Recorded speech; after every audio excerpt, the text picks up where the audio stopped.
Ya, haleluya. Sebelum duduk coba lihat kiri kanan saudara, katakan kepada mereka bahwa Tuhan dahsyat dan Tuhan hendak memberkati kehidupan saudara. Haleluya. Puji nama Tuhan. Wow, the worship was awesome. Wasn't it? Ya, terima kasih kepada tim worship, kepada Ray dan juga teman-teman dan juga untuk kepada tim daripada home band, daripada Good News. Kita berikan kemuliaan sekali lagi yang paling meriah buat Tuhan. Lebih meriah lagi dong. Amin saudara, ya puji nama Tuhan. Bapak Ibu sekalian, pada malam hari ini saya ingin membawakan suatu kebenaran firman Tuhan dengan judul yaitu The Revealing of the Sons of God. Saudara, kalau saya terjemahkan ini artinya adalah menanti bagaimana putra dan putrinya Tuhan itu akan dinyatakan dalam kehidupan saudara, dalam kehidupan kita. Bapak Ibu sekalian, tahukah Anda bahwa dalam kehidupan ini minggu yang lalu saya sudah membahas ada satu tragedi saudara ya. Tragedi itu berkata bahwa kalau kita gagal move on, maka gagal move on ini akan menjadi suatu tragedi buat kehidupan kita. Ada amin? Ya, Bapak Ibu sekalian, ada dua tragedi yang lain yaitu orang yang tidak kenal Tuhan penciptanya. Saya percaya adalah suatu bagian daripada tragedi saudara ya, yang kita juga dapat miliki dalam kehidupan. Tetapi ada tragedi yang ketiga yaitu orang yang hidup tanpa tujuan saudara. Bisa bayangkan kalau saudara pergi ke airport kemudian ditanya saudara di counter mau kemana, nggak tahu saudara. Atau saudara mungkin order Uber atau Grab atau panggil taksi, kemudian supir taksinya berkata, Pak atau Ibu mau kemana, nggak tahu, terserah aja saudara ya. Maka saudara tidak akan pernah sampai kepada tujuan, kemudian supir taksi itu mungkin akan nendang saudara. Betul nggak ya? Jadi saya percaya kita tidak dicipta oleh Tuhan tanpa adanya suatu tujuan. Nah malam ini saudara, Bapak Ibu sekalian, kita tahu bahwa tadi saya berkata kalau seseorang tidak kenal siapa Tuhan penciptanya, itulah bagian daripada tragedi dalam kehidupan kita. Saudara kenal nggak siapa Tuhan saudara? Kenal saudara? Ada yang kenal? Kita tahu bahwa namanya adalah Tuhan Yesus Kristus. Jelas Bapak Ibu sekali dalam Yohanes 14 ayat 6, di sana berkata, Akulah jalan dan kebenaran dan hidup. Tidak ada seorang pun yang datang kepada Bapa kalau tidak melalui aku. Ada amin? Saudara sekalian ya, Bapak Ibu sekalian, kita tahu bahwa hal ini berbicara tentang Tuhan Yesus. Di dalam Alkitab bahasa Inggris lebih jelas saudara, dikatakan I am the way, the truth, and the life. Saudara, saya mau terangkan sedikit daripada kata-kata ini kepada saudara sekalian. Di dalam bahasa Indonesia rupanya di sana, saya tidak berkata bahwa Alkitab bahasa Indonesia nggak sempurna saudara. Tetapi di dalam Alkitab bahasa Inggris ada suatu kata-kata, satu suku kata, yaitu dimulai dengan kata-kata the. Saudara, kalau diartikan secara literal dalam bahasa Indonesia artinya adalah sang. Jadi kalau saya berkata Tuhan Yesus ini ngomong kepada kita sekalian, Akulah sang jalan, sang kebenaran, dan sang hidup. Saudara tahukah artinya ini apa? Kalau saudara tahu bahwa di dalam kehidupan negara kita mempunyai bendera saudara ya. Bendera kita disebut apa? Sang Saka Merah Putih. Artinya apa? Cuman satu, tunggal. Bapak Ibu sekalian, sang dui warna, betul ya? Kalau kita tahu bahwa di pagi hari ada matahari yang terbit di ufuk timur, saudara. Matahari ini disebut apa? Sang surya, betul ya? Planet, bumi dan segala macam isinya di gugusan Bima Sakti Bapak Ibu sekalian ya. Ini kita menganut ada satu surya saja, makanya kita sebut sang surya Bapak Ibu sekalian. Sang ini menunjukkan satu-satunya. Jadi kalau Tuhan Yesus berkata, Akulah sang jalan, sang kebenaran, dan sang hidup. Ini artinya yang lain itu palsu. Ada amin, saudara ya. Jadi kalau kita sungguh-sungguh percaya kepada dia, dia berkata tidak ada seorang pun yang datang kepada Bapa, maka dia berkata artinya itulah suatu kebenaran. Dan Bapak Ibu sekalian, Tuhan Yesus yang kita kenal saudara, nama aslinya dalam bahasa Yahudi adalah Yeshua HaMashiach. Yeshua itu memiliki suatu arti yang sangat dalam. Artinya adalah Tuhan yang menyelamatkan. Katakan Yeshua. Pada waktu kita menjerit dan berkata Yeshua, artinya kita berkata dan percaya kepada dia, Tuhan engkaulah yang menyelamatkan. Dan kemudian nama daripada HaMashiach, artinya Mesias, sang diurapi. Saudara, satu-satunya yang diutus oleh Bapa di surga untuk turun ke muka bumi, untuk menebus kita daripada kesia-siaan, hanya satu, yaitu Yeshua HaMashiach, pencipta daripada saudara dan saya. Yang percaya katakan amin. Kita berikan kemuliaan yang paling meriah kepada dia. Haleluya. Buka bersama dengan saya Bapak Ibu sekalian lebih dalam. Kita masuk kepada topik sekarang. Nanti saya akan ceritakan lebih elaborate Bapak Ibu sekalian apa yang Tuhan kehendaki pada waktu kita menantikan bagaimana anak-anak Tuhan dibangkitkan. Galatia 4 ayat pertama sampai yang ke-7. Saya mengajak saudara untuk membaca bergantian.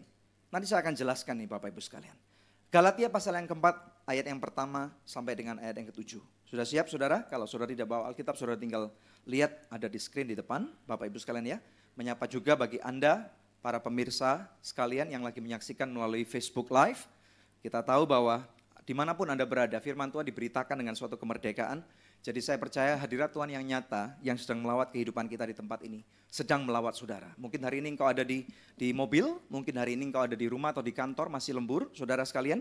Mungkin hari ini Anda bukan di Jakarta, mungkin Anda di luar negeri bahkan, atau Anda di ujung gunung atau di lembah. Percaya bahwa Tuhan yang sama itu tidak dapat dibatasi oleh ruang dan waktu. Kuasa yang sama sedang bekerja dalam kehidupan kita di tempat ini, sedang bekerja melawat kehidupan saudara. Amin. Galatia 4 ayat yang pertama sampai dengan ayat yang ke-7. Siap saudara?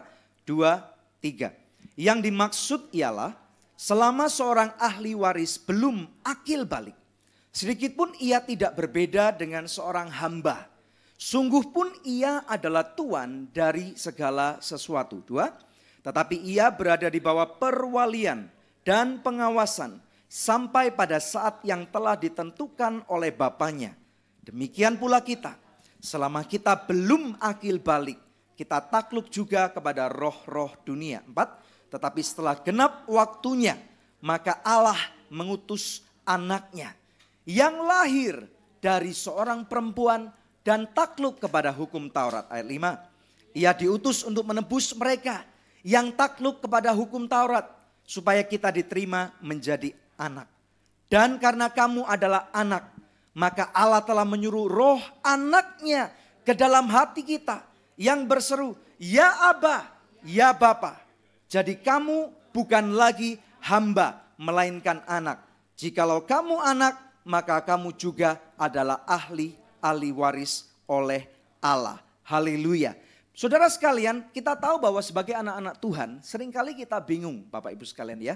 Kenapa di sana Paulus menceritakan bahwa kita ini diibaratkan seperti seorang anak kecil yang belum akil balik. Saya mempunyai satu contoh gambaran nih Bapak Ibu sekalian. Anda yang sudah mempunyai anak, kemungkinan besar Anda akan dapat mengerti apa yang saya akan lakukan, saudara ya. Saya mempunyai 2 orang anak. Mana anak saya ya? Yang kecil mana? Tolong panggilin anak saya yang kecil. Haleluya. Saudara, anak saya yang kecil namanya James. Betul ya? Hi James, come here James, I need you. Come on, I need your help. Come, hurry up. Thank you James. Can you tell everybody who your name is? James. Okay, say hi. Hi everybody, my name is James. Hi everybody, my name is James. Okay, James umur berapa? How old are you? How old are you? 6. Umur 6, okay. So Bapak Ibu sekalian, James ini umur 6. Saudara, kita tahu bahwa sebagai seorang anak, saudara ya, dia anak saya dan tentunya kalau dia seorang anak saya tentunya seorang papa yang normal pasti akan mencintai anaknya. Betul? Ada amin ya? Kerap kali saya bersama dengan istri saya, kami harus tugas untuk pergi keluar kota. Saudara ya, atau nggak usah ngomong luar kota deh. Kalau misalnya kami harus pergi pelayanan ke tempat lain, Bapak Ibu sekalian, atau kami mungkin harus besuk orang sakit atau mengunjungi orang, atau ada meeting sampai larut malam, saudara ya. Kami biasanya ninggalin James, tentunya James nggak sendirian karena dia juga punya kakak ya. Kakaknya namanya siapa saudara? Angeline. Angeline, can you come here please? Right. Ini contoh saudara ya. Come. Ini supaya saudara dapat mengerti dengan baik, Bapak Ibu sekalian ya. Hi Angeline. Say hi everybody. Hey everybody. Okay, how old are you Angeline? 16, Okay, Angeline ini 16. Bulan depan umur 17. 17. Jadi nanti jangan lupa kalau Anugerah Fellowship tanggal 13 April ada acara khusus gitu. Amin ya. Oke, saudara gini. Jadi mereka berdua, tahukah saudara hukum negara kita Indonesia itu mengatakan bahwa seseorang yang berumur 21 tahun ke bawah itu mereka masih dianggap yaitu belum usia dewasa. Tahu? Saudara tahu nggak? Tahu atau nggak tahu nih? Dan kalau usia 21 tahun, kalau saudara dianggap dewasa, itu artinya usia di mana saudara boleh menikah tanpa izin orang tua. Ya, jadi kalau saudara, ini saya kasih pelajaran saudara. Saya ngerti bahwa ini memang undang-undang yang jelas. Kalau saudara berumur 17 tahun, saudara ya, di bawah 21 tahun deh. Kalau saudara mau menikah, itu harus ada izin dari orang tua. Dan kalau saudara 21 tahun persis dan ke atas, saudara oleh negara Indonesia sudah dianggap saudaranya orang yang sudah dewasa, akil balik. Ya, Bapak Ibu sekalian ya. Dan saudara sebenarnya bisa menikah tanpa izin dari orang tua. Namun demikian kita tahu kalau seseorang menikah tanpa izin orang tua tentunya nggak baik. Ya, jadi kalau seseorang menikah menanti izin atau restu daripada orang tua itu sebenarnya bukan karena masalah hukum, tetapi karena masalah etika. Karena kita hidup, saudara sekalian, kita rule by atau diperintah bukan cuma hukum negara tetapi ada hukum etika. Ada hukum tradisi, saudara ya. Nah, kembali kepada topik khotbah pada hari ini, saudara. Karena mereka berdua belum akil balik, Bapak Ibu sekalian ya. Tentunya apa yang James bisa lakukan dan Angeline bisa lakukan ini sangat berbeda. Betul? Saudara mengerti ya? Nah, karena James masih memiliki begitu banyak keterbatasan tentang apa yang boleh, apa yang tidak boleh, saudara ya. Kadang-kadang dia bisa mandi sendiri, nggak bisa mandi sendiri. Nggak bisa makan sendiri, nggak bisa bersih-bersih sendiri, betul nggak? You cannot clean up, right? You cannot clean up by yourself, can you? Are you frozen? Hello? Can you take shower by yourself? Yes or no? Hello? By the way, James is a very smart boy, you know. Maybe he's shy, diplomatic. Are you a smart boy? Come on, are you a wax? Heran ya, biasanya nggak pernah kayak gini ya. James, by the way, is a very smart boy. He's an straight A student, almost straight A students, right? Nah, anyway, saudara, karena mereka ini masih anak-anak di bawah umur, maka pada waktu kami tinggalkan mereka harus ada orang yang menjaga. Intinya itu, Bapak Ibu sekalian ya. Angeline duduk dulu. Oke, just stay over there. So, saudara bisa bayangkan anak sekecil dia, kalau James sudah mengerti, saudara ya, tentang nggak boleh pegang listrik, ya Bapak Ibu sekalian ya, atau kalau misalnya pegang piring itu bisa pecah, dia bisa ngerti. Tetapi ada hal-hal tertentu, saudara, orang tua nggak mungkin ninggalin dia sendirian. Saudara paham ya? Nah, oleh karena itu harus ada yang jaga. Yang jaga perlu dipanggil nggak nih? Maju ke depan deh, duduk sana aja deh, kamu nggak usah maju ke depan. Oke, yang jaga di depan sini. Ayo maju satu, cepat. Ayo sini, cepat. Nah, ini pengawal yang berjaga-jaga. Nah, duduk sana. Nah, saudara ya, saudara nangkep ya, jadi ada anak kecil, saudara, kira-kira dia tahu nggak bahwa dia anak saya? Tahu nggak? Who's your parents? I need you to speak, otherwise policeman is going to come here and find you. You are a missing child, come on. Who are you? I need your help, buddy, come on. Come on. What's wrong with him? Who's your parents? Point. I need your help. You have coin? Maybe we can put coin.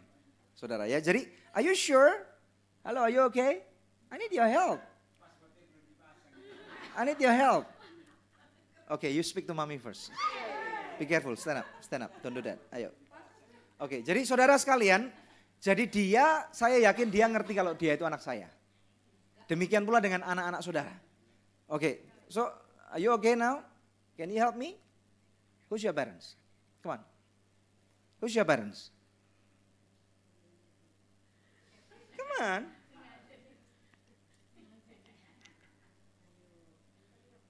Ini kalau nggak nurun maminya ya nurun dadinya ini. Saya dulu kalau kecil juga kayak gini, saudara, pemalu gitu ya. Jadi kalau pelajaran sekolah dipanggil gitu ya kayak gini, mematung. Rupanya anak nggak beda dari orang tuanya, saudara ya. Oke, anyway, you can sit down. Jadi saudara sekalian, jadi saya yakin dia tahu siapa bapaknya, saudara ya. Tetapi karena dia belum cukup usia, maka harus ada orang yang menjaganya, saudara ya. Tahukah saudara, kalau pada waktu kami sebelum pergi, kami berdua sebagai orang tua yang bertanggung jawab, kita nggak cuma ninggal gitu aja, saudara. Tetapi kita meninggalkan makanan, minuman, saudara ya, dan juga peraturan-peraturan. Jam berapa harus les, Bapak Ibu sekalian ya. Kami harus tinggali pengertian kalau Selasa misalnya James akan les drum, saudara sekalian. Dan kemudian Angeline pulang sekolah jam sekian. Kami harus buat peraturan-peraturan dengan begitu sangat baku, saudara ya. Dan kemudian kami akan titipkan mereka kepada mereka yang ada di rumah yang menjaga, saudara. Biasanya kalau ada di rumah, kalau kami perginya cuma semalam atau mungkin beberapa jam, saudara ya, ada 2 mbak yang menjaga mereka, saudara. Tapi kami kalau harus pergi beberapa hari atau mungkin bahkan lebih daripada seminggu, Saudara, tentunya yang jaga oma-opanya. Betul ya, kami harus tinggalin tanggung jawab ini kepada mereka. Nah disinilah terjadi saudara seperti yang firman Tuhan katakan. Saudara lihat ya, kita akan telaah satu persatu daripada Galatia 4. Yang dimaksud ialah ayat pertama. Selama seorang ahli waris belum akil balik. Dengar baik-baik. Di sini pengertiannya adalah pada waktu seseorang belum akil balik, mereka belum mencapai suatu tahap kedewasaan. Saudara ya, orang yang tidak dewasa dikatakan di sana, ini bukan dewasa masalah usia kalau di sini saudara, tetapi masalah pengertian di dalam alam roh. Siapa diri saudara sebenarnya? Ya, di sana dikatakan sedikit pun ia tidak berbeda dengan seorang hamba. Maksudnya mereka bukan anaknya hamba, saudara. Tetapi mereka tidak berbeda dengan anaknya hamba. Karena apa? Anak saya tidak bisa membuat keputusan sendiri. Mereka memang walaupun anak saya saudara ya, semua perabot yang kami punya di rumah itu adalah hak milik mereka. Tetapi kadang-kadang bahkan nyetel TV pun mereka nggak boleh. Saudara nangkep gak? Ya, kenapa kira-kira nyetel TV ada alasan nggak? Kenapa kok mereka nggak boleh nyetel TV saudara?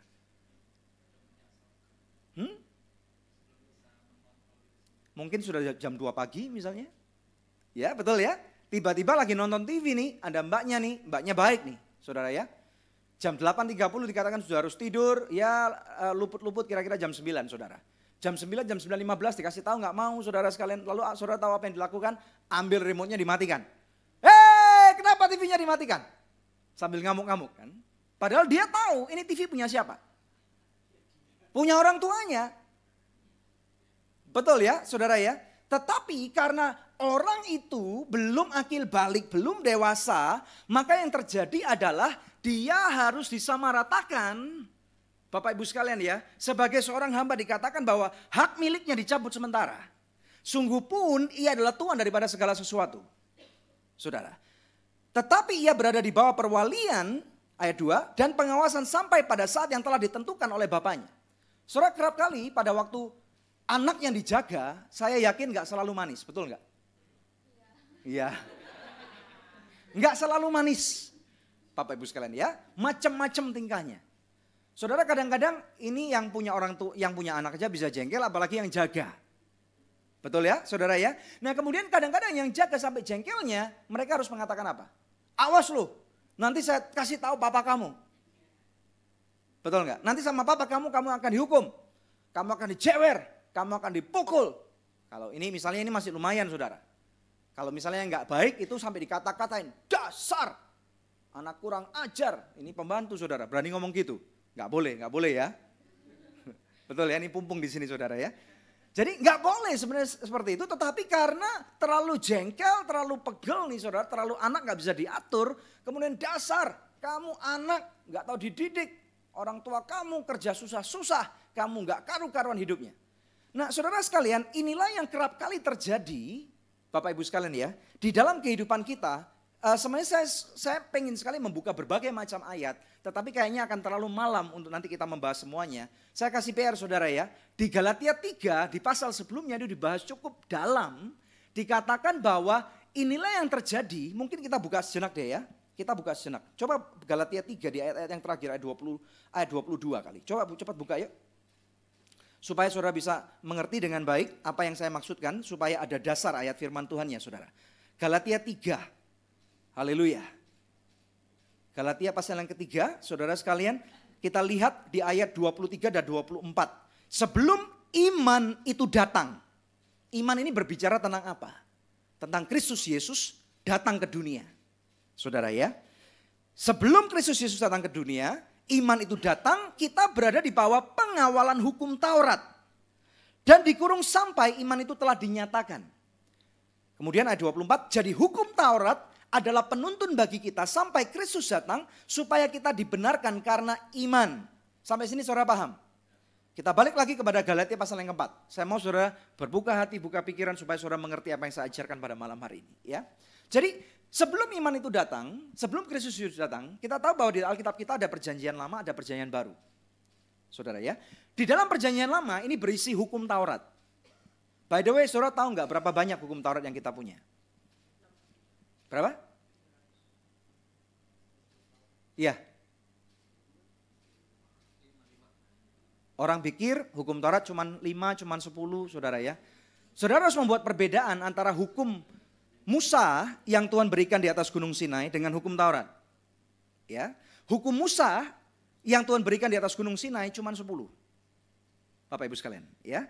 Tetapi tahukah saudara dari 10 itu kemudian dipilah-pilah, diturunkan lagi yang membentuk cara perilaku, berpikir dan tingkah laku orang Yahudi, saudara ya, sebanyak 613. Banyak enggak? 613. Sedikit atau banyak? Banyak ya? Saudara tahu enggak? Saya pernah membahas saudara sekalian bahwa untuk seseorang disebut ahli Taurat. Ya, ahli Taurat berarti orang yang mengerti Taurat banget. Dan orang Farisi. Mereka itu pada zaman itu adalah kelompok elit. Kenapa disebut kelompok elit? Saudara ya. Karena mereka hafal luar kepala 613 hukum itu. Tidak boleh salah titik koma nggak boleh salah. Saudara bisa bayangkan ini lebih daripada seorang gelar yang mempunyai gelar master. Ini mungkin udah profesor di atas profesor. Saudara ya. Saya punya seorang teman seusia saya, Bapak Ibu sekalian, teman sekolah saya. Udah lama gak ketemu, saudara, dia tinggal di Kanada, di Toronto. Saya waktu itu sekolah di Vancouver, saudara ya. Jadi itu cukup jauh sekali. Lama gak ketemu, dia pulang ke Indonesia, kemudian ketemu di Jakarta. Tahu-tahu udah profesor, saudara. Umur saya bilang, wah gila banget lu ya, lu suka demen banget sekolah. Ya gimana lagi dia bilang gitu ya, dia suka, memang saya nggak tahu orangnya pintar banget atau enggak, tetapi intinya dia suka belajar. Intinya di sana saudara ya. Nah ternyata untuk saudara menjadi seorang ahli Taurat atau Farisi pada zaman itu bukan cuma lulus sekolah Alkitab biasa, saudara harus bukan cuma apal luar kepala, tetapi harus bisa nuliskan 613 itu dan tidak boleh salah titik ataupun koma. Itu ujiannya.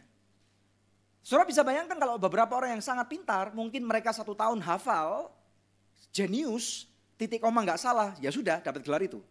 Tetapi saudara bisa bayangkan ada orang-orang yang mungkin pas ujian badannya sakit semua, kena flu seperti banyak orang daripada kita pada saat ini saudara ya.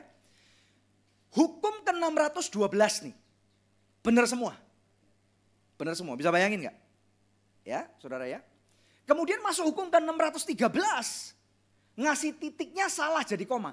Atau ngasih komanya salah jadi titik. Itu batal. Katakan wow. Katakan wow. Harus diulang lagi dari awal. Dan beberapa orang mungkin perlu waktu yang lebih lama. Bisa 5 tahun, bisa 10 tahun, bisa 20 tahun. Sehingga akibatnya kalau mereka menjadi ahli Taurat dan Farisi ini disebut kelompok elit. Makanya Yesus berkata kalau kebenaranmu tidak melebihi mereka, kamu gak mungkin masuk kerajaan surga. Nah, saudara, sebelum dia datang, Yesus datang, kita orang-orang Yahudi, saudara, mereka harus memegang hukum Taurat dengan kuat. Nah, ternyata hukum Taurat inilah yang disebut sebagai penjaga. Karena anak-anak daripada Tuhan belum dewasa. Bapak Ibu sekalian. Ya. Nah, bahkan tetapi rupanya ahli-ahli Taurat dan Farisi ini bukan Tuhan itu sendiri. Saya kasih pengertian, hukum Taurat adalah Tuhan. Betul ya? Karena apa yang Tuhan katakan itu adalah dia sendiri. Setuju dengan saya? Tetapi ahli Taurat pun yang dia pikir dia mengerti seluruhnya, dia itu masih bukan Tuhan. Sama seperti tadi saya kasih contoh, saudara ya. Tadi sebelum kami pergi saya tinggalin pesan nih kepada misalnya mbak pembantunya yang menjaga atau kepada bahkan opa omanya. Harus dipesan ini semua ini. Tapi mereka bukan saya. Saudara ya. Sehingga kerap kali pada waktu mereka melihat ada anak-anak yang dijaga tidak bisa nurut. Bapak Ibu sekalian. Mereka kan menggunakan kata-kata saya untuk nakut-nakutin anak yang dijaga. Itulah yang sering kali orang salah kaprah dengan hukum Taurat. Ntar dikutuk lo, hati-hati lo. Ibadah lu salah.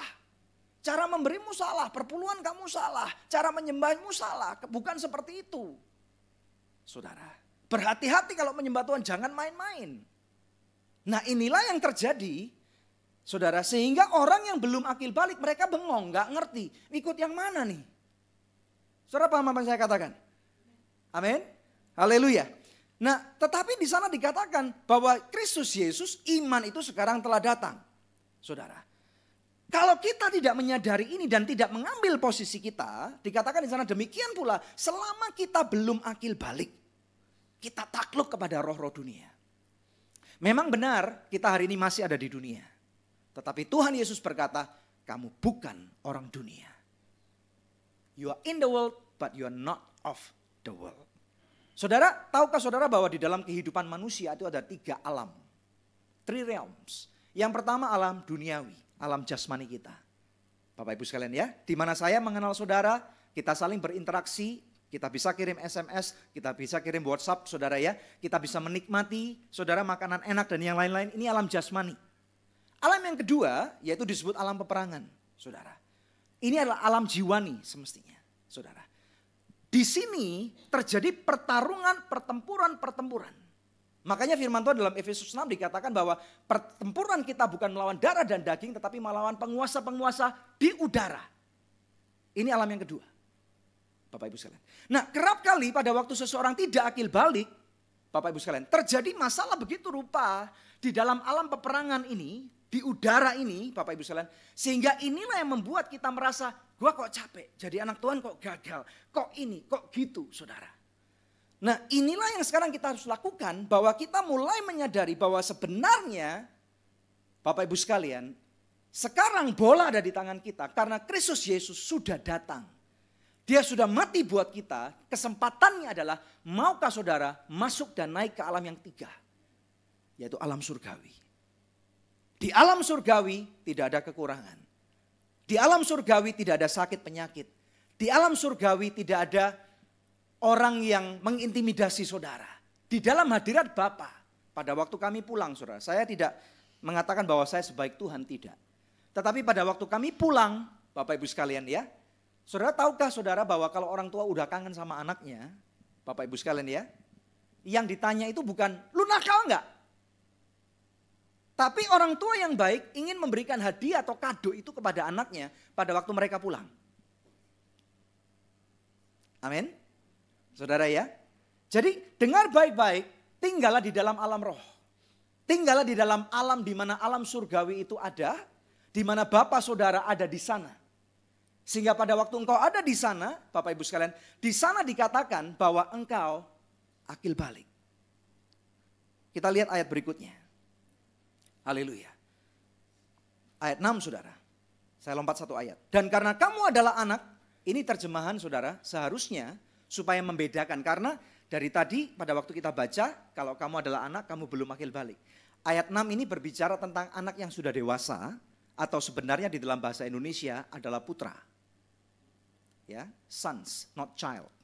Di dalam Alkitab bahasa Inggris seharusnya dikatakan, Bapak Ibu sekalian ya, ada bedanya. Yang satu tadi berkata child, yang ini berkata son. Amin. Sampai sini paham Mbak? Bisa terima? Bapak Ibu sekalian ya. Dan karena kamu adalah putra atau putri, Bapak Ibu sekalian, maka Allah telah menyuruh roh anaknya ke dalam hati kita yang berseru, ya Aba, ya Bapa. Sehingga di dalam alam itu Bapak Ibu sekalian, saudara mengalami kepenuhannya Tuhan. Di dalam alam surgawi, saudara tidak lagi bertarung di dalam selevel dengan semua masalah-masalah saudara. Tetapi firman Tuhan mengatakan kenakan seluruh perlengkapan senjata Allah. Sehingga saudara bisa bertarung melawan masalah-masalah, melawan kuasa kegelapan yang ada. Dan di sana saudara menggunakan bukan lagi cara pandang saudara, bukan lagi menggunakan pikiran saudara, tetapi saudara mengenakan pikirannya Kristus. Ada amin. Kita berikan kemuliaan yang paling meriah buat Tuhan Yesus. Haleluya. Ayat 7. Jadi kamu bukan lagi hamba. Saudara tidak akan pernah menjadi hamba. Dengar baik-baik. Tetapi dikatakan tadi kamu setara dengan hamba. Karena kamu gak akan balik. Tetapi sekarang kalau kamu percaya bahwa Kristus Yesus sudah mati buat kamu, dibangkitkan di hari yang ketiga, dan Roh Kudusnya tinggal di dalam kamu, maka di sana dikatakan kamu bukan lagi hamba. Amin saudara ya. Ini berbicara mengenai sesuatu yang sangat intim, sangat dalam. Saudara ya, pada waktu anak-anak saya berusia 21 tahun nanti, saya berkata kepada Angelin, anak saya yang besar, saudara, saya berkata, kadang-kadang dia berkata, Daddy kenapa begitu disiplin banget dengan saya? Saya katakan karena saya sebagai orang tua kamu, saya punya golden years. Masa-masa golden, saudara ya, yang mana semakin mendekati kedewasaan, dia akan semakin siap untuk menjadi dewasa dan semakin saat itu dia nggak lagi bisa mau diatur oleh orang tuanya. Betul nggak? Ada nggak yang kira-kira masih berumur 20-an di sini? Kalau lu mah 29,9999 gitu ya. Betul ya? Saudara yang masih berumur 20-an, kadang-kadang ada resistansi. Gua mau bukti ini sama orang tua gua bahwa orang tua gua salah. Bisa ada seperti itu saudara ya. Saya punya kehendak sendiri nih. Karena ini bisa terjadi saudara, semestinya hal itu tidak perlu terjadi. Tetapi kerap kali hal ini terjadi karena orang tua kita, orang tua duniawi, saudara tidak mencurahkan isi hatinya untuk mementorkan anaknya dengan baik. Nah oleh karena itu saya katakan kepada anak saya, saudara kami berusaha untuk mentor dia sebaik-baiknya. Tetapi saya berkata, sampai nanti kamu berumur 21 tahun, kamu akan bisa membuat keputusan bulat tentang kehidupan kamu. Saudara ya. Dan bahkan hukum Indonesia mengajarkan saudara, kalau orang tua meninggal, Bapak Ibu sekalian, anak yang di bawah usia 21 tahun atau belum akil balik, belum bisa menerima hak waris. Ada amin gak? Ya, tetapi kalau seorang anak yang sudah berumur 21 tahun ke atas, maka anak itu diberikan kuasa. Bapak Ibu sekalian, dikatakan di sana, jadi kamu bukan lagi hamba melainkan anak. Jikalau kamu anak, ini berarti anak yang sudah dewasa ya. If you are the sons and the daughters of God, maka kamu juga adalah ahli waris oleh Allah.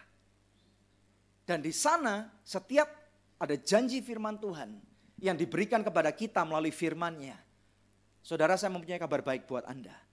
Bahwa itu adalah hak warismu. Yang percaya katakan. Amin. Kita berikan kemuliaan yang paling meriah buat Tuhan. Lebih meriah lagi dong saudara. Haleluya. Haleluya. Luar biasa saudara ya. Coba kita lihat, buka bersama dengan saya sekarang Bapak Ibu sekalian ya. Efesus pasal yang pertama. Efesus yang pasal yang pertama. Haleluya. Ayat 20 sampai dengan 23. Firman Tuhan berkata. Efesus pasal yang pertama ayat 20 sampai dengan 23. Di note saya nggak ada, tolong dikeluarkan aja. Ya. Efesus 1 ayat 20 sampai dengan 23. Sudah ketemu? Saudara? Ya, saya akan bacakan itu saudara. Yang dikerjakannya di dalam Kristus dengan membangkitkan dia dari antara orang mati dan mendudukkan dia di sebelah kanannya di surga. Jadi Kristus di mana sekarang saudara? Halo? Kristus di mana?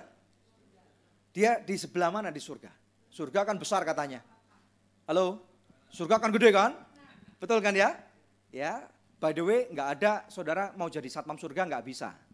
Kalau saudara mau masuk surga, saudara nggak bisa separuh-separuh. Ada orang berkata, mama, ini biasanya kalau suami istri saudara ya. Biasanya suami istri itu kerohanian nggak seimbang. Istrinya yang disuruh ke gereja, yang suruh baca Alkitab, suruh doa, suruh puasa, betul nggak saudara ya? Suaminya, gua kan urusan gua lain, gua cowok gitu ya, urusan cowok lah. Dan mereka berkata, nanti lu kalau di surga jangan lupa sama gua deh.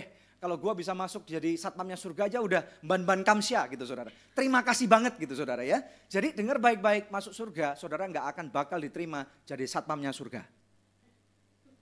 Ada amin. Jadi kalau saudara cuma punya mentalitas, nggak apa-apa deh gua jadi satpamnya surga. Nggak bisa bos, karena itu sudah ada yang jaga. Saudara nggak bisa PHK kan si malaikat surga untuk menggantikan posisinya dengan saudara. Ada ayat Alkitabnya loh. Di Lukas 15 anak yang terhilang, dia berpikir di rumah bapak gua itu kan banyak penjaganya, banyak malaikatnya. Saudara ya, dia berpikir gua udah bersalah, gua udah berdosa nih, gua nggak layak jadi anaknya bapak. Gua pulang deh jadi satpam nggak apa-apa. Saudara ya, jadi tukang kebun nggak apa-apa. Dia mau pulang saudara, dia baru berkata dengan papanya udah peluk dia. Papanya udah kasih cincin dia, udah kasih jubah, udah kasih sepatu yang baru. Ada amin. Saudara, jadi kalau saudara benar-benar mau masuk surga, jangan nanggung. Coba lihat kiri kanan, jangan nanggung. Amin.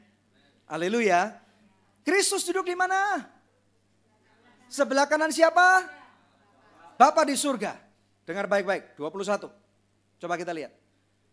Jauh lebih tinggi dari segala pemerintahan dan penguasa dan kekuasaan dan kerajaan dan tiap-tiap nama yang dapat disebut bukan hanya di dunia ini saja, melainkan juga di dunia yang akan datang. Mungkin saudara kalau berpikir kenapa nih Alkitab ditulis dengan dan. Nanti suatu kali istri saya akan jelaskan, saudara. Karena sebenarnya istri saya ini lagi sekolah Alkitab. Saudara, cerita dikit boleh ya, bocoran saudara.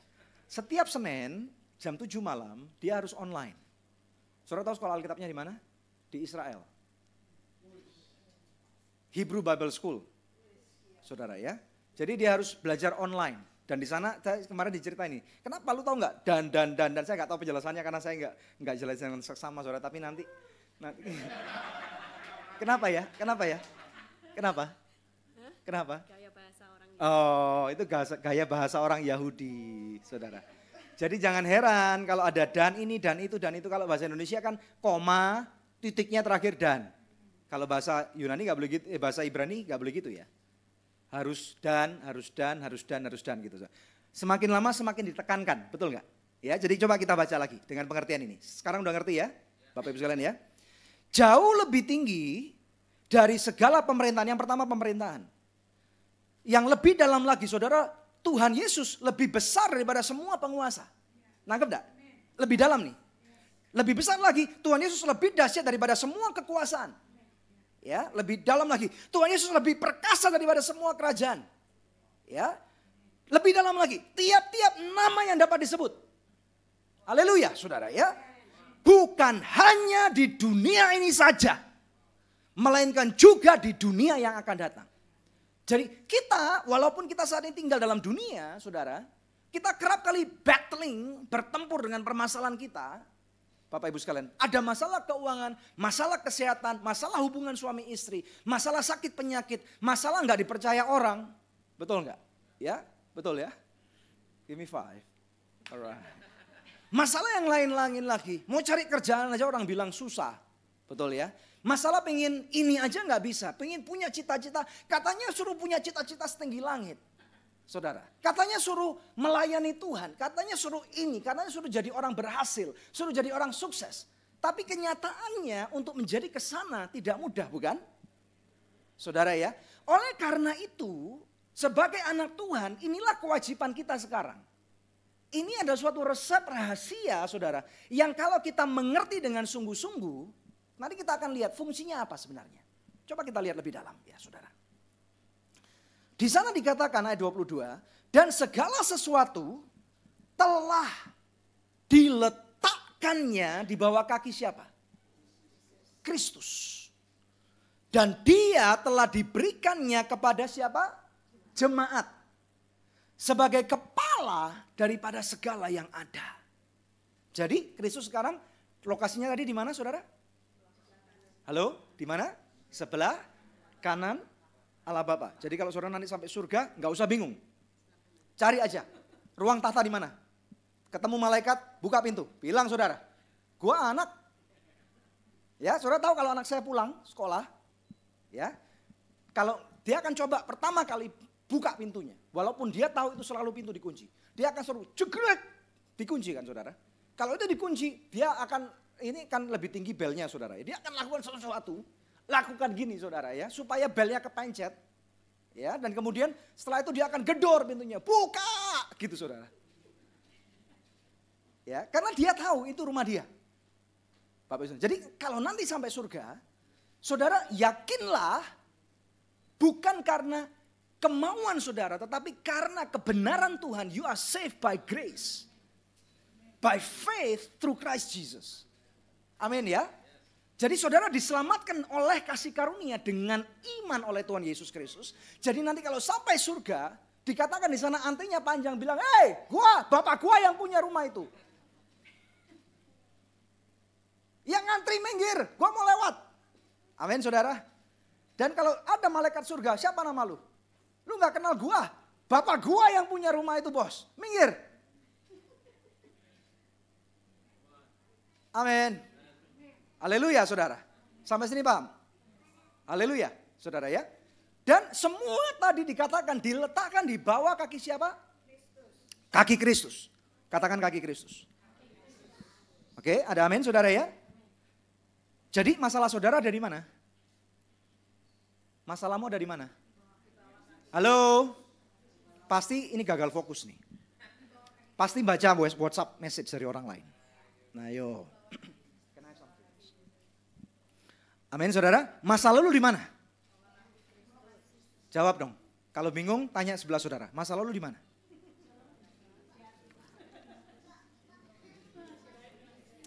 Masalahmu di mana? Amin. Masalah kesehatan saudara dari mana? Di bawah kaki Kristus. Ada amin ya. Masalah pernikahanmu ada di mana? Kebodohanmu di mana? Di bawah kaki Kristus. Ada amin. Kebokean saudara di mana? Masalah keuanganmu di bawah kaki Kristus. Masalah kejombloan saudara di mana? Nah, kalau nggak bilang jomblo nggak ribut soalnya. Di mana Reh? Di bawah kaki Kristus gitu. Ada amin. Ya. Yang paling keras itu paling desperate. Amin. Ya. Segala sesuatu diletakkannya di bawah kaki Kristus. Dan dia ini referring kepada siapa saudara? Dia ini adalah Yesus. Telah diberikannya kepada jemaat. Saudara dan saya. Sebagai kepala dari segala yang ada. Haleluya. 23 lihat nih baik-baik. Saudara, namamu disebut di sana. Siapa jemaat? Halo, siapa jemaat? Jemaat semua ya. Coba kita baca bersama-sama. Namamu disebut di sini. Jemaat yang adalah tubuhnya, yaitu kepenuhan dia yang memenuhi semua dan segala sesuatu. Oke, lihat baik-baik. Kristus sebagai apa? Kepala. Saudara sebagai apa? Tubuh. Amin. Ya. Di mana kepala itu berada, tubuhnya ada di mana? Di situ. Kalau di surga, ada kekurangan nggak? Halo? Di surga ada kekurangan nggak? Nggak ada. Haleluya. Di surga ada berbagai macam sakit penyakit nggak? Tidak ada. Di surga ada kelaparan nggak? Tidak ada. Di surga ada masalah sound system nggak, Dek? Nggak ada. Di surga ada masalah internet mati nggak, Yeskiel? Nggak ada, saudara. Kita kadang-kadang dapat signal 3G aja, saudara. Download, upload, apalagi ini kalau berhubungan dengan live streaming, saudara. Live streaming minimum upload adalah 4 sampai 5 megabyte. Betul ya? Kita dapat 5 megabyte upload aja seneng, saudara. Di surga saudara akan bingung, mungkin 5.000 megabyte uploadnya, saudara. Zzz, sampai Bapak Ibu sekalian. Mungkin sudah lebih dari 1000G. Korea baru mau develop 5G. Di surga mungkin sudah 1000 plus G. Ada amin saudara? Ya, di surga kalau saudara buka rekening saudara, mungkin saudara stres. Apalagi kalau ada akhir bulan, ini puji Tuhan, firman Tuhan ini pada awal bulan. Oh di bumi maksud saya ya. Kalau udah tanggal 25, 27 katanya orang bilang Indomie berbicara, apalagi anak kos. Saudara, paling stres adalah kalau saldo saudara sudah 75.000. Saudara ambil tinggal 25.000. Atau kalau saudara saldonya 51.000, itu paling stres. Udah gak bisa diapa-apain. Kalau dulu, siapa bilang kalau dulu saudara bisa ke pinggiran. Ya, cari sekolah yang kecil, kadang-kadang di samping sekolah itu ada ATM 1, masih bisa 20.000 keluar. Betul ya? Ngalami ya? Ngalami, seneng banget ya. Mengingat masa lalu waktu ngambil, 20.000 masih bisa. Yes gitu. Sekarang 51.000 stres saudara. Karena udah gak bisa diambil. Betul? Ya saudara ya. Jadi di surga tidak ada kekurangan duit. Haleluya. Ya. Dan di mana Kristus ada, di situ seharusnya kita ada. Haleluya. Jadi oleh karena itu mari kita percaya bahwa sekarang posisi saudara bukan cuma sekedar orang Kristen biasa yang datang ke gereja setiap minggu atau setiap hari Kamis ke Anugerah Fellowship. Tetapi sekarang engkau adalah anaknya Tuhan. Engkau adalah putra dan putrinya Tuhan. Haleluya. Dan firman Tuhan tadi di dalam kitab Galatia dikatakan ayat yang ke-6. Karena kamu adalah anak. Karena kamu adalah putra. Sudah dewasa. Maka Allah menyuruhkan roh anaknya ke dalam hati kita. Tuhan Yesus yang pertama kali mengenalkan konsep Bapa. Saudara, sebelumnya semua orang pada berkata Yahweh, Adonai, Elohim. Tetapi Yesus pada waktu relate dengan Bapanya, dia tidak berkata Adonai, Elohim, tidak. Dia berkata Bapa, Abba. Saudara, jadi kalau hari ini saudara memanggil papamu dengan sebutan papa, atau anak-anak saya menyebut saya dengan sebutan daddy, atau kalau ada orang yang menyebut papanya dengan sebutan ayah, sebut Tuhanmu dengan sebutan yang sama.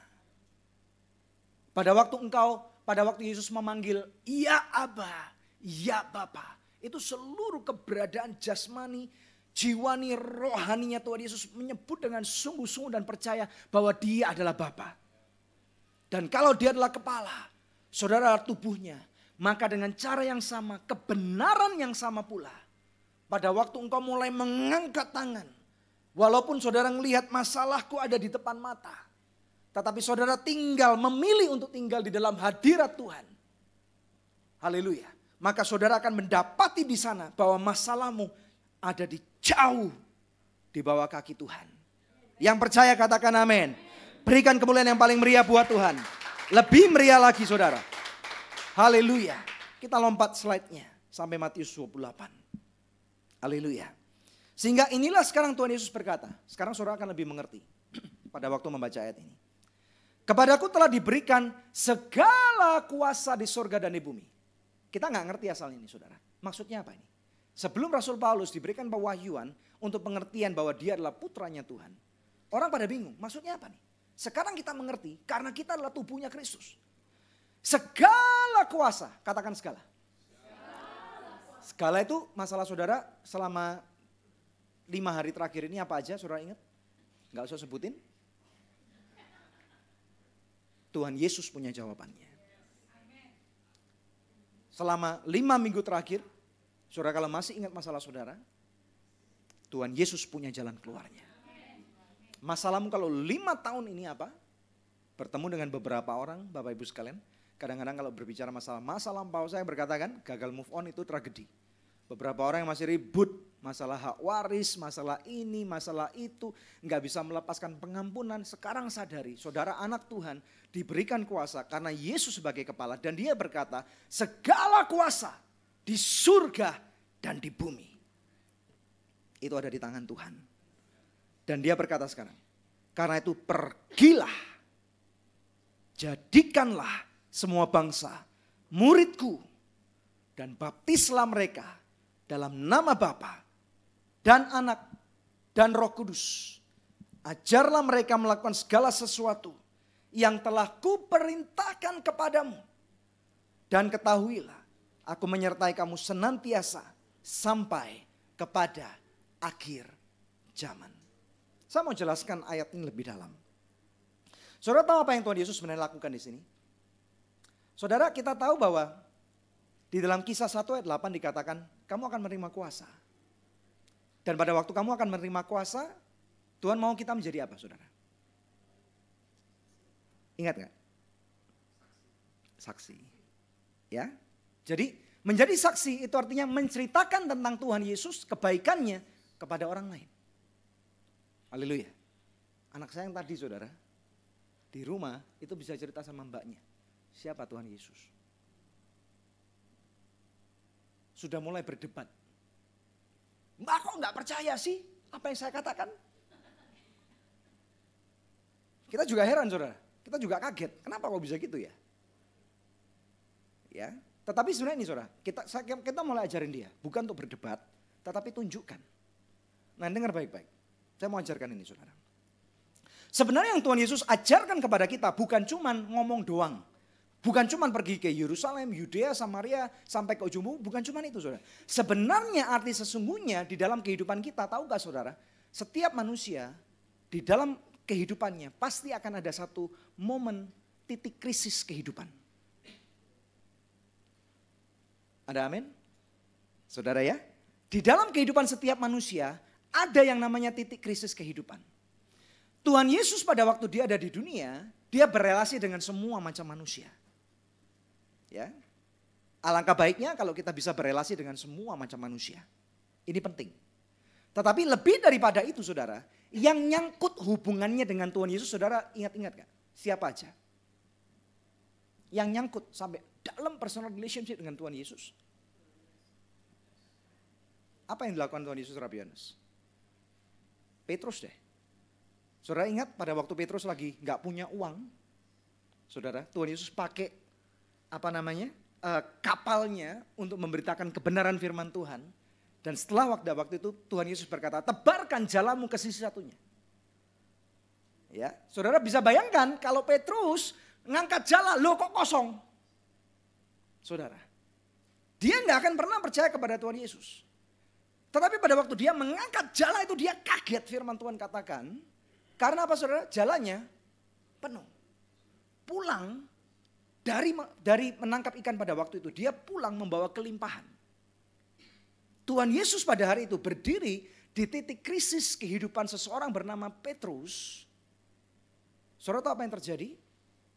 Di akhir daripada kisah itu, di Lukas 11 ini saudara, ya, firman Tuhan mencatat bahwa Petrus meninggalkan segala-galanya.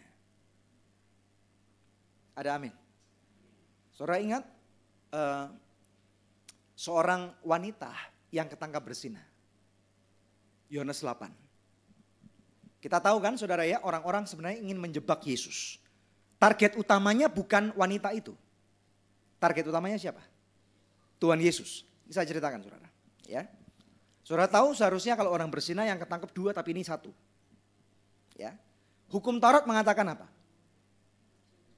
Halo? Orang yang berzina mati. Dirajam batu. Betul ya? Harusnya dua-dua ketangkep kan? Saudara percaya nggak hari itu orang itu perempuan itu sudah diseret. Saudara orang Yahudi, saudara ya ini terjadi di Yerusalem. Mereka diseret, membawa seret perempuan ini keluar, dibawa keluar kota, mereka bawa batu gede-gede. Tujuannya untuk apa? Lempar. Siapa yang mau dilempar? Yakin. Targetnya siapa? Targetnya siapa? Target utamanya siapa? Pikir coba, pikir. Kejadian itu sebenarnya target utamanya siapa? Kalau kita berkata wanita itu cuman alat pancingan, jadi target utamanya siapa? Yesus. Ya. Yang hebatnya nih, saudara, tahukah saudara, Yesus dijebak sedemikian rupa, jelas-jelas hukum Taurat berkata seperti itu. Salah ngomong sedikit saja, batu itu tidak dilempar ke perempuan, dilempar ke Yesus.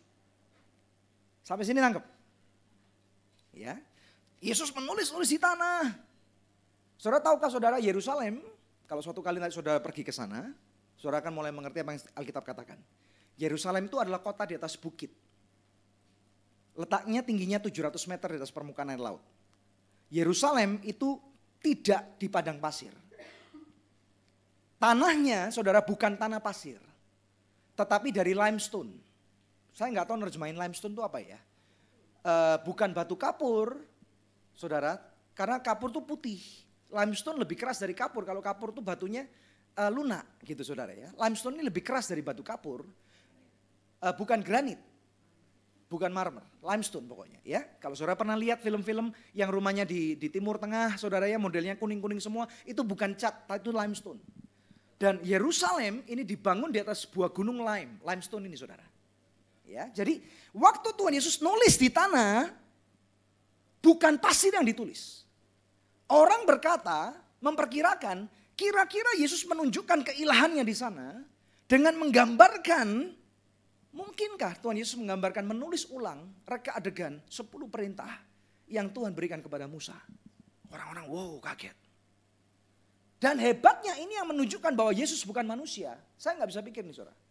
Gubernur kita aja dijebak dikit salah ngomong. Itu nunjukin Ahok bukan Tuhan. Betul kan? Ahok bukan Tuhan. Ahok bukan Tuhan. Jelas. Yesus dijebak, nggak ada yang bisa jebak. Karena sedikit salah ngomong dilempar batu. Saudara paham apa yang saya katakan?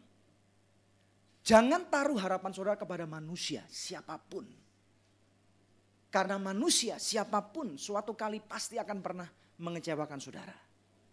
Tetapi justru mengajarkan kepada kita, marilah kita berdiri di titik krisis kehidupan seseorang. Coba keluarkan slide-nya. Haleluya. Tuhan mengajarkan kepada kita untuk kita mencari orang-orang siapa. Saudara bisa bayangin ini? Berdiri di titik krisis kehidupan seseorang. Saudara mau pergi ke Yerusalem, Yudea, Samaria, sampai ke ujung bumi. Setiap circle kehidupan saudara, ada orang-orang yang sedang mengalami krisis kehidupan. Enggak usah jauh-jauh, temukan mereka. Kalau saudara bisa menjawab tentang krisis kehidupan mereka, there you go. Saudara sudah menjadi tubuhnya Kristus. Dan saudara akan tahu bagaimana, saudara nggak usah ngomong macam-macam, saudara nggak usah berdebat dengan orang itu akan berkata, apa yang kau akan mau aku lakukan? I'll do it for you. Ini yang Tuhan Yesus kerjakan. Bagaimana mungkin seseorang Petrus yang akhirnya menjadi pengusaha besar, pengusaha ikan, pengalengan ikan saudara, meninggalkan segala sesuatu. Bagaimana saudara Paulus yang punya jabatan yang begitu tinggi, seorang ahli, ini orang Farisi kan dia, elit kan saudara. Dia uangnya pasti banyak kan. Dan dia meninggalkan segala sesuatu demi Yesus karena apa? Karena Tuhan Yesus bertemu dengan Saulus di puncak titik krisis kehidupannya. Matanya buta. Saudara, dia buta bukan karena mengalami, kebutaannya bukan krisis itu. Tetapi pada waktu dia berpikir mencari Tuhan yang benar, di sana Kristus berjumpa dengan dia. Memutarbalikkan keadaan. Dan Tuhan berkata, aku punya rencana besar untuk kehidupan kamu. Ini yang Tuhan Yesus katakan tadi. Bukan cuma kita berkata, ayo kita pergi ke ujung bumi. Ayo kita masuk ke alam-alam, ke kota-kota, ke hutan-hutan, ke negara-negara asing. Bukan. It's not only that saudara. Memang harus kita lakukan secara harafiah. Tetapi pada saat yang bersamaan, saudara, Tuhan meminta kita untuk mencari orang di sekeliling kita. Ada enggak orang-orang yang mengalami krisis kehidupan? Terutama mereka yang sudah berelasi dengan kita. Tuhan Yesus mengajarkan relationship, bukan agama. Haleluya. Sehingga kalau saudara standing in the crisis point of someone's life, jangan heran kalau orang itu kemudian melihat saudara sebagai contoh kehidupan mereka. Haleluya. Sehingga banyak ayat-ayat firman Tuhan yang mengatakan, Tuhanmu adalah Tuhanku. Aku akan mati di tempat di mana kamu mati dan dikuburkan di tanah leluhur kamu. Karena orang itu sudah berdiri di titik krisis kehidupan seseorang. Bagaimana dengan saudara? Dalam postingan saya saudara, saya berkata, Bapak Ibu sekalian ya. Penerapannya bagaimana nih? Ini sekarang nih penerapannya saudara. Kita adalah tubuhnya Kristus. Mungkin hari ini kita berkata, Pak Daniel saya nggak punya banyak hal. It's okay.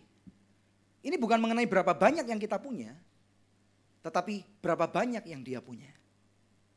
Bukan mengenai siapa diri saya. Tetapi siapa dia yang ada dalam diri saya. Pulang dari tempat ini nanti saudara, coba renungkan. Saudara mungkin melupakan akan firman Tuhan ini. Sayang banget kalau dilupakan. Karena firman Tuhan ini berkata, engkau adalah anak. You are the sons and the daughters of God. Dan kalau saudara mengingat hal itu, ingat Tuhan Yesus mengutus saudara. Cari mereka yang mempunyai krisis kehidupan, temukan. Ajarkan firman Tuhan pada kehidupan mereka. Jawab kebutuhan hidup mereka. Dan di sana saudara berkata, Pak itu kan bukan tanggung jawab saya. Penutup saudara. Dalam kitab Ester 4 ayat 14. Di sana dikatakan, sebab sekalipun engkau pada saat ini berdiam diri saja bagi orang Yahudi, akan timbul juga pertolongan dan kelepasan dari pihak lain. Dan engkau dengan kaum keluargamu akan binasa. Siapa tahu mungkin justru untuk saat yang seperti ini engkau beroleh kedudukan sebagai ratu.